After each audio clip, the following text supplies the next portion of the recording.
Hay un tema que preocupa y mucho, y tiene confundida en realidad a gran parte de la sociedad, ¿no?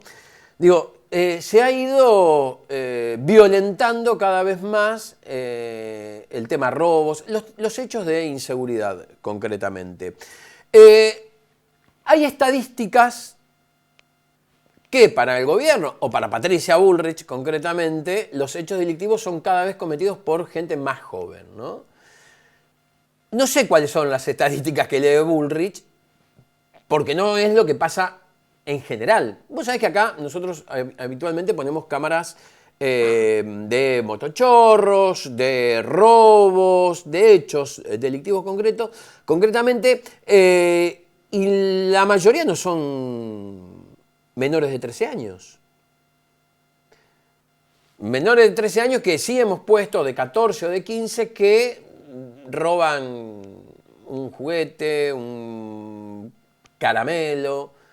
No quiero decir que sea concretamente o generalmente este tipo de delitos, pero las estadísticas sí hablan de que los chicos a partir de los 16 años sí están ya metiéndose en el mundo del AMPA. De hecho, el playero de la estación de servicio de Rosario, que fue asesinado a tiros, y esa cámara que fue terrible, que la hemos mostrado incluso aquí en exclusiva, se le ve la cara a un pibe de, creo que 16 años tenía, ¿no? Contratado por la mafia rosarina para matar concretamente a cualquier ciudadano. Entró a la estación de servicio y mató al playero hace 4 o 5 meses atrás. Que sean menores de ya de 15 años es preocupante. ¿Por qué? Primero, no hay lugar para meterlos presos. La idea, en principio, es construir cárceles. Vos fijate, ¿no?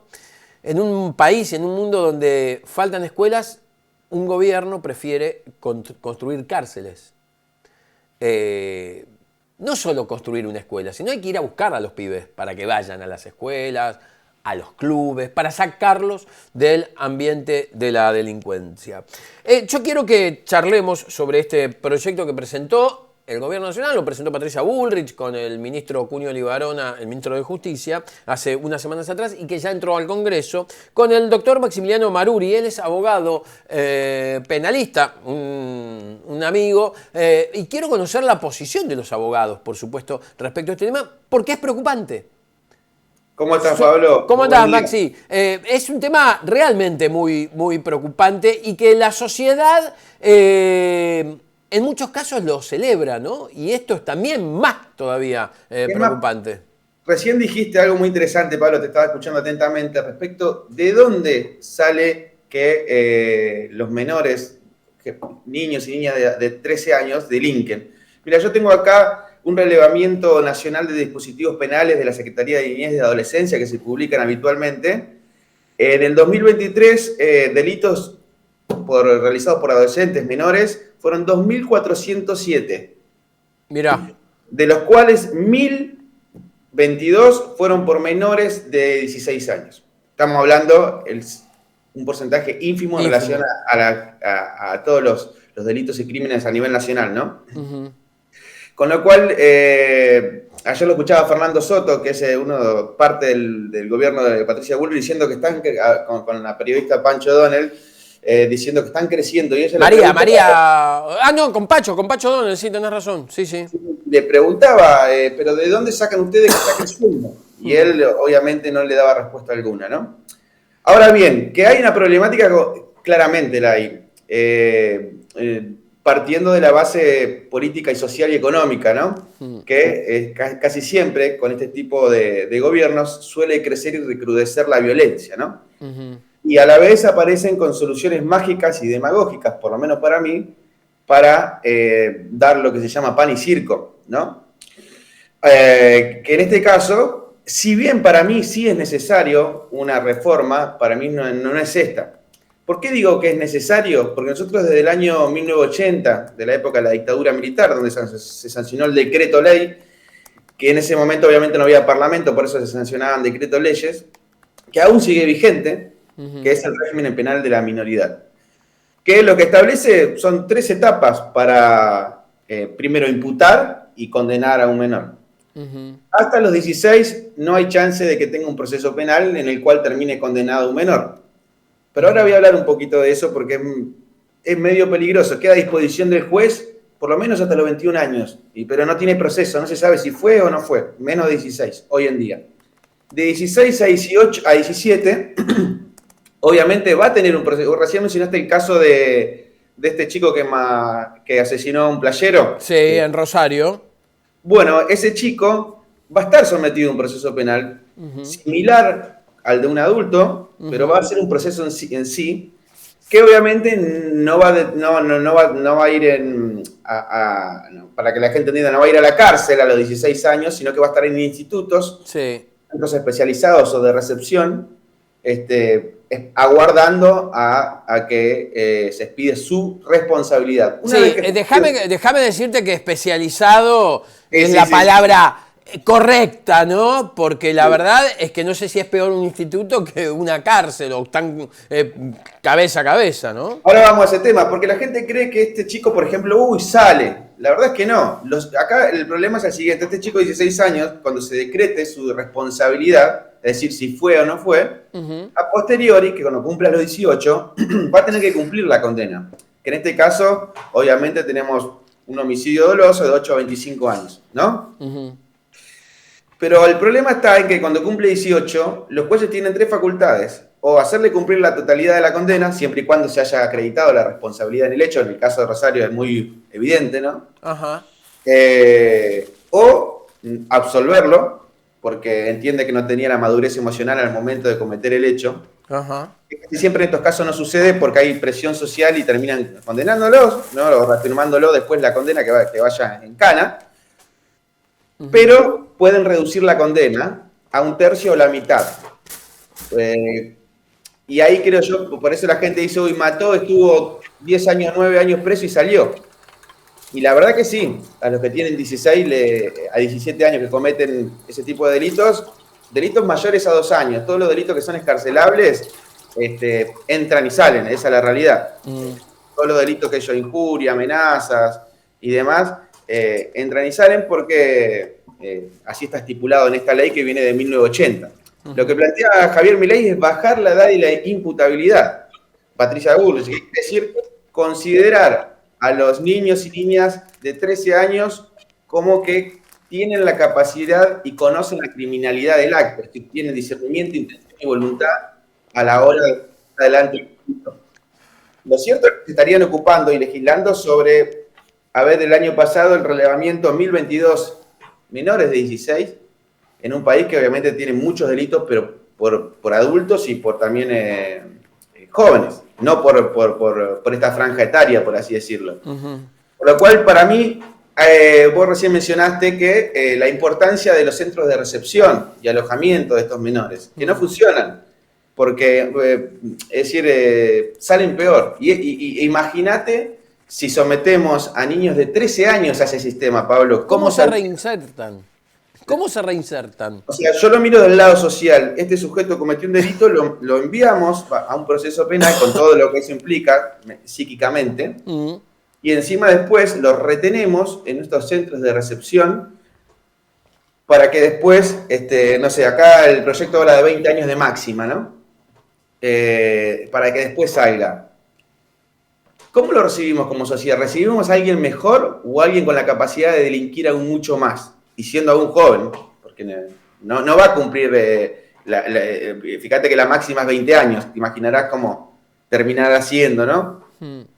Pero hoy en día también es cierto que los menores de 16 años que son sometidos a un proceso, no tienen un proceso, es decir, no tienen un juicio como tendrías vos, como tendría yo, como tendría ese menor de 16 que hizo esto en Rosario. Porque aparte ya la condena social es muy fuerte, Maxi. Sí. A mí me pasa, yo esto te lo quiero aclarar y la gente ya que nos sigue lo sabe. A mí me indigna sobremanera el motochorro. Yo después puedo, entender o no, o comprender o no, nunca justificar un hecho delictivo por la cuestión económica, porque no ha sido reinsertado, porque se siente excluido, lo que vos quieras. A los motochorros, para mí, son lacras, son ratas, para mí deberían, obviamente, pudrirse en la cárcel, nunca pena de muerte, porque con esta justicia que tenemos, imagínate que la pena de muerte acá sería inaplicable, ¿no? Por más que mucha gente quiera. Pero hay mucha gente también que condena teniendo nada. Digo, recordemos el caso de Lucas González, acá en la ciudad de Buenos Aires. La primera información era que eran 4 pibes que eran chorros que fueron seguidos por la policía y que lo terminaron matando. Lucas González y sus amigos salían de un entrenamiento.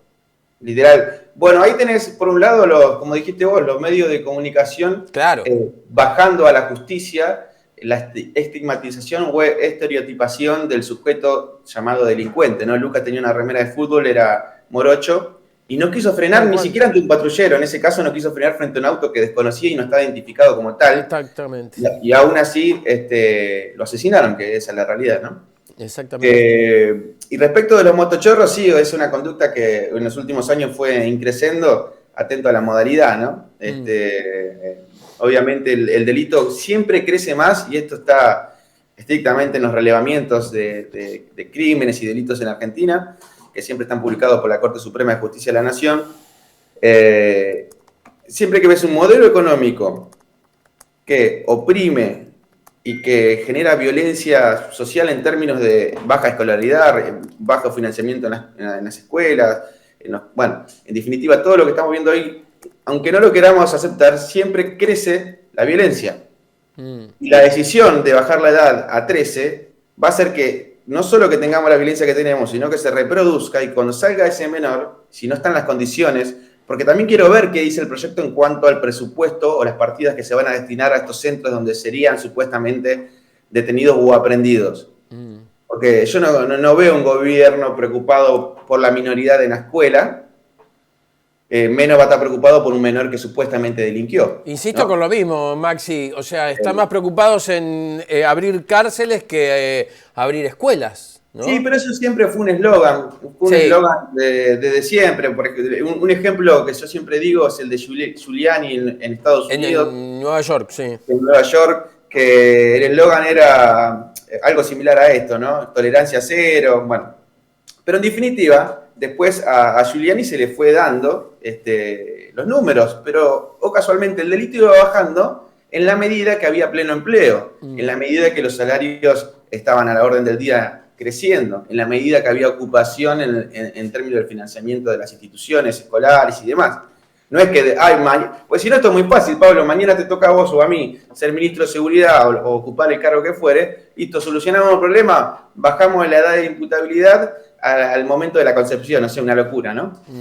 Y listo, problema solucionado, con la cárcel solucionamos todo, cuando en realidad sabemos que conforme el funcionamiento que tiene la cárcel en Argentina, al contrario, no estamos solucionando, sino creando en muchos de los casos peores sujetos, ¿no? Sí, claramente. Es importante que repitas este concepto de que los menores que hoy son atrapados infraganti o que se confirman que han cometido un delito, no es que vuelven a su casa una vez condenados, ¿no? Que pasan por institutos y a partir de los 18 años sí deben cumplir condena efectiva. O sea, la idea de jugar con el título, de vamos a bajar la edad de imputabilidad, es justamente eso, jugar con el título, jugar, y déjame que diga esto y corre por cuenta mía, es jugar con la poca comunicación virtual y periodística que tiene el peronismo. Digo, esto es claro, porque generalmente se asocia a el peronismo esta cosa de dejar a los chorros presos cuando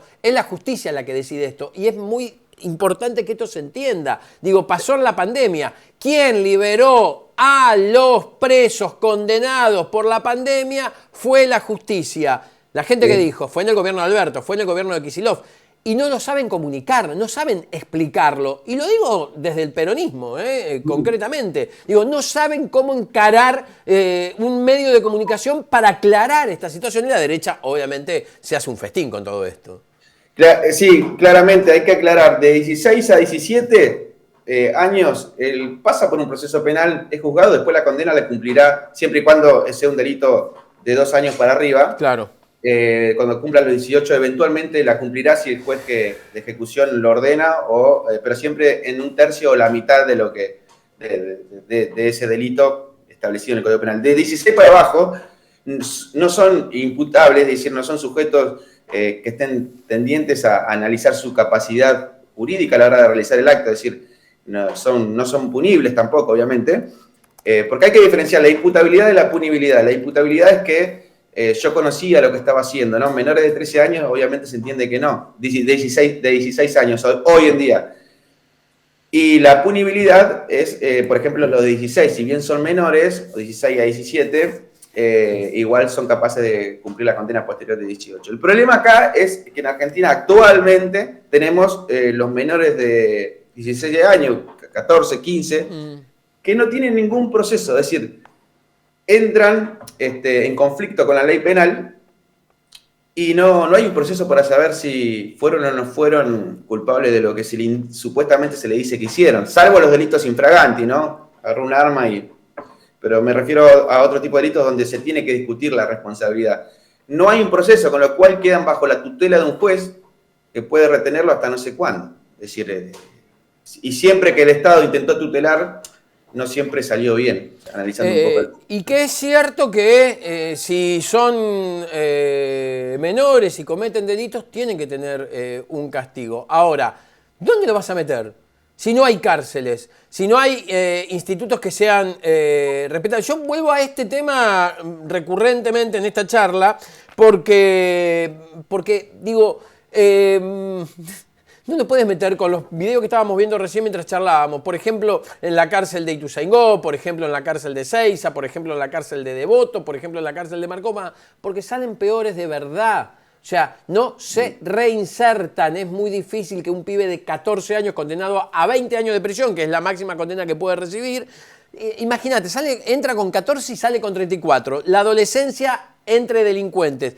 Hay que buscar formas de castigo, porque por supuesto si cometió un delito tiene que pasar por un proceso. No sé, tiene que haber una cabeza un poco más genia que plantee cómo recuperarlos de la delincuencia, no mandándolos a escuelas de delincuencia justamente, Maxi. Bueno, dijiste muy bien, son escuelas de delincuencia y pasa con los adultos, obviamente, pero ya están cumpliendo su condena. Y en los adultos incluso, suponiendo, la gente pensará, los que están todos detenidos cometieron un delito, ¿no? Y está muy bien que lo estén. Y lo cierto es que tenemos un problema en la provincia de Buenos Aires y a nivel nacional, es que más de la mitad no tiene condena. Tienen la famosa prisión preventiva. Entonces hay un problema grande en la justicia, como vos mencionabas hace un momento respecto del fiscal que ordenó en la pandemia liberar, que si mal no recuerdo creo que era Casale que estaba a cargo en ese momento, que había un tema que no quería renunciar a ese cargo, en el gobierno de Alberto Fernández, y Casale obviamente, si es que no le erro, está muy ligado al PRO, ¿no? Ajá. Que fue quien dio la orden. Es diputada, creo, del PRO por Mendoza hoy, si mal no recuerdo. Sí, después lo voy a chequear, pero hay tres poderes, ¿no? Y es la justicia en ese momento que hay que aclarar que ordenó. Después se analizaba cada caso concreto, obviamente, ¿no? Si tenía peligrosidad de su vida respecto al COVID y alguna patología previa que tenga. Pero lo cierto es que estos centros de contención, yo no sé, tengo mis serias dudas respecto a si funcionarían con un nene, estamos hablando de un nene de 13 años, ¿no, Pablo? Es decir, sí. Está en plena madurez emocional. Estamos sometiendo a un sujeto con este proyecto de ley a un proceso penal. Es decir, yo no sé, como dijiste vos, ese chico a los 25 años regresa a nuestra sociedad, vuelve a Hurlingham, a Vicente López, al barrio donde uno vive. ¿Cómo vuelve, Pablo? ¿Cómo te lo devuelve el Estado a vos, a tu barrio? No quiero ni imaginarlo, ¿no? De verdad digo, no quiero imaginarlo. Después hay otra discusión también. Durante el gobierno de Alberto Fernández y Axel Kicillof también, hoy por hoy, se había intentado construir penitenciarías, que no es lo mismo que una cárcel, donde sí en la penitenciaría, bien digo, se dan más talleres, hay más cursos, se trata allí de insertar de verdad al preso, ¿no? Con la posibilidad de construir penitenciarías en municipios donde hay mayores índices de delitos. ¿Qué decían o qué dicen los vecinos que reclaman que haya más cárceles? No, che, pará. En Quilmes, yo soy vecino de Quilmes, no quiero que haya una cárcel. En Morón, no, yo no quiero que haya una cárcel. En Merlo, no, yo no quiero que haya una cárcel. O sea, la idea esta de decirlo, vamos a mandarlo a Ushuaia. ¿Por qué en Ushuaia se tiene que hacer cargo de los presos, de los delincuentes del conurbano bonaerense? Digo, porque la cercanía también es parte de la reinserción en la sociedad. No estoy defendiendo, por favor, necesito que se entienda esto, no estoy defendiendo a los delincuentes, pero los delincuentes tienen que volver buenos a la sociedad, cosa que no está pasando, obviamente, ¿no, Maxi? No está pasando y no pasó y no sé qué va a suceder con eso, claro. Porque bien describiste, la cárcel es un lugar, quien tuvo la oportunidad de visitarlo, quien estuvo la oportunidad de estar ahí, ya sea de visita o cumpliendo una condena de lo que estén escuchando, es un lugar donde juegan reglas de violencia muy, muy duras respecto de la jerarquía de los propios sistemas carcelarios, de los propios incluso detenidos, que genera y recrudece mucho la violencia, con lo cual es imposible que ese sujeto salga. Lo que sí, obviamente, los que sí suelen salir mucho mejor, y mira este detalle, son los que estudian. Son los que se reciben de ingenieros, abogados dentro de la cárcel, salen. Y que eso deja un mensaje. Cuanto más vulnerable soy, es decir, no vulnerable en términos de pobrecito que robó, no estoy diciendo eso. Me refiero a cuanto más alejado estoy del conocimiento, del poder, de poder estudiar y demás, más cercano estoy de caer en ese sistema. Y está comprobado que quienes están dentro de ahí se alejan de ese y se ponen a estudiar y a trabajar incluso, como pasa, tienen poco rango de reincidencia, ¿viste? Con lo cual la educación es fundamental. Obviamente, aclaro lo que vos dijiste, el que cometió un delito, que tuvo una sentencia y quedó firme respecto de su responsabilidad penal, tiene que ser punible, es decir, condenado y cumplir esa condena. Nosotros no estamos diciendo otra cosa. Lo que estamos diciendo es la problemática que tenemos, incluso con los jóvenes adolescentes de 16 a 17 años y los adultos, cómo salen después, ¿no? Es decir, nosotros como sociedad pagamos impuestos para la cárcel, para la educación, para que se mantengan las instituciones vigentes y cumplan con su finalidad. Y lo cierto es que no solo con los impuestos, viste que dicen con la tuya, contribuyentes suelen decirlo. Sí. Ahora el presupuesto carcelario, no sé cómo lo van a manejar. Si no es un gobierno que hoy festeja la emisión cero, que puede festejar en su momento Vidal de no inaugurar un hospital. Son gente que tienen en la cabeza una tablita de Excel en cuanto tienen que cerrarle los números con la gente afuera, ¿no? Maxi, hace un ratito di una información que es realmente preocupante. Institucionalmente, 5 diputados de La Libertad Avanza fueron a la cárcel de Ezeiza a visitar a condenados por la última dictadura militar, a Astiz, a Suárez Mason, a Guglielminetti. Digo, está claro hacia qué lado apunta esto, ¿no? Represión en la calle, mostrar armas en la calle, mostrar que no se puede protestar. Y por otro lado, cárcel y cárcel, ¿no? Exacto. En criollo lo que hace es, primero, poner una situación social muy difícil. Poner a la gente hoy en día no le alcanza el salario, claro. ¿No? Los que tienen que no le alcanza para la prepaga. Y si esa gente sale a reclamar, porque tiene derecho a reclamar, pues es un derecho constitucional reclamar y manifestarse, voy y te reprimo, no podés salir a manifestarte, ese es el mensaje. Tal cual. Y encima que estoy generando hambre, que estoy generando mucha deuda en las familias, ha crecido exponencialmente las deudas en tarjeta de crédito y préstamos para pagar incluso alquileres. Para comer. Para comer, aún peor. Es decir, encima que te someto como pueblo a todo eso, encima a tus hijos, si llegan a cometer algún delito en el marco de, no sé, como dijiste vos hace un rato, fue a la panadería y sacó 1 kilo de pan, va a quedar sometido a un proceso, con todo lo que se implica para una familia, ¿no? Maxi, vamos a volver, tengo que entregar el programa, está ahí el jefe de piso, tengo que entregar rápido el programa, vamos a volver a hablar de este y de muchos temas, porque también me interesaría saber, sos abogado penalista reconocido, me gustaría también conocer tu opinión sobre la investigación en el caso Loan y bueno, temas que tengan que ver con distintas situaciones, vamos a acordar para una próxima entrevista y charlar más ampliamente, ¿dale? Dale, Pablo, te mando un abrazo. Igualmente, querido, gracias. Maximiliano Maruri es abogado penalista.